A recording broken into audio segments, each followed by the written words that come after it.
අපි දෙන්න යනවා අද මේ සුපර් මාකට් එකට. ඉතින් අද නිවාඩු දවසක් ගොඩක් හිම වැටෙනවා. පාරේ යන්න බැරි තරම් පොඩි කුණාටුවක් වගේ ඇවිල්ලා තියෙන්නේ. ඉතින් මම පෙන්නන වටේ කොහමද හිම වැටෙනවා කියලා ඔයාලට. ඉතින් අපි බලමු සුපර් මාකට් එකට ගිහලා කොහමද මොකද වෙන්නේ කියලා.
මේක හැම තැනටම තියෙනවා බුකරෙස්ට් වලට තමයි මේ සැරේ වැඩිම හිම වැටලා තියෙන්නේ.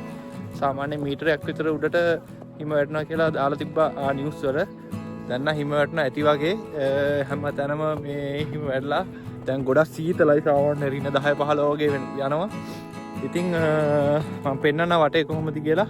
අද දවසම උදේ පාන්දර ඉඳන් තාම හිම වැටෙනවා. දැන් හවස 6:00 වෙලාව තාම වැටෙනවා. දැන් සාමාන්‍යයෙන් අඩි 2ක් විතර හිම වැටලා තියෙන්නේ හැමතැනම. පාරවල් වල එහෙම පාරවල් යන්න බෑ බ්ලොක් වෙලා තියෙන්නේ. ගොඩක් ඉස්කෝල ඒ වගේම ගොඩක් ඔෆිස් එහෙම වහලා තියෙන්නේ අද.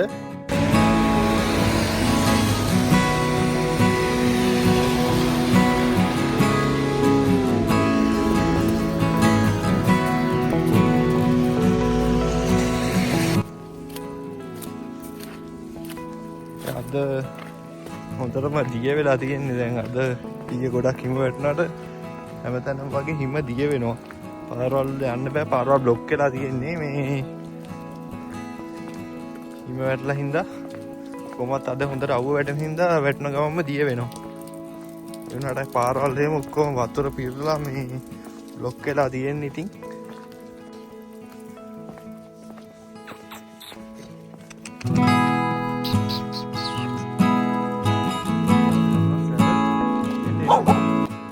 good morning හැමෝටම. දැන් වෙලාව 6:00. ඉතින් තාම කරුවලයි සාමාන්‍යයෙන් 7:00 විතර වෙද්දි තමයි එළිය වැටෙන්නේ. ඉතින් පෙරේදා කුණාටුවක් තිබ්බා. ඒ හින්දා ගොඩක් කම්පැනි පෙරේදායි ඊයේ නිවාඩු. ඉතින් අපේ කම්පැනියත් ඊයේ නිවාඩු. අද තමයි වැඩට යන්නේ. යන වෙලාවේ හැමතැනම හිම දිය වෙලා තියෙන්නේ. දැන් සාමාන්‍යයෙන් සීතල තියෙන දින 3ට විතර.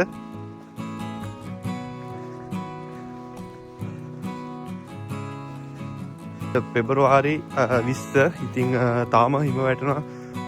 මං හිතන්නේ ගිය අවුරුද්දට වඩා මේ අවුරුද්දේ රුමිනියාවේ හිම ගොඩක් වැටුණා. ඉතින් ගොඩක් සීතලයි. සාමාන්‍යයෙන් රින 15ට 16ට වගේ ගියා. මං ඉස්සරහට පෙන්නන්නම් කොහොමද කියලා. ඉතින් දිගටම වීඩියෝ එකත් එක්ක එකතු වෙලා ඉන්න.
තවත් අලුත් වීඩියෝ එකකින් හම්බෙමු. හැමෝටම සුබ දවසක්.